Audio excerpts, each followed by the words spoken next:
কি অদ্ভুত কাণ্ড দেখুন, ষাঁড় তেড়িয়ে যাচ্ছে মানুষকে আক্রমণ করার জন্য। কিছু মানুষ গাড়ির মধ্যে, তো এটা এক ধরনের খেলা ছিল, কিন্তু শেষ পর্যন্ত গাড়িটি ধ্বংস হয়ে যায়। পামকিন খাওয়ার জন্য জলহস্তিগুলো খুবই চেষ্টা করছে, কিন্তু খেতে পারছে না, কারণ এখনো তাদেরকে দেওয়া হয়নি। কিন্তু তারা দুজনে একসাথে হা করবে দেখুন, যেটা মানুষ 7 দিনে হয় তারা একসাথে খেলে ফেললো একভাবে। অদ্ভুত বিষয়, সাহস যে আসলে অন্যরকম একটা মানে বিষয়। সেটা একটা রাজহাঁসের সাহস দেখলে বোঝা। একটা রাজহাঁস পুরো একটা সেনা দলকে একবারে কাঁপিয়ে দিল। কিভাবে কাঁপিয়ে দিল দেখুন।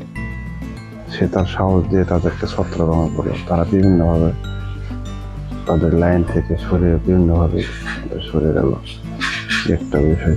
যাই হোক, ভিডিওটি ভালো লাগলে সাবস্ক্রাইব করবেন এবং ফলো দিয়ে আরো ভালো ভালো ভিডিও পাওয়া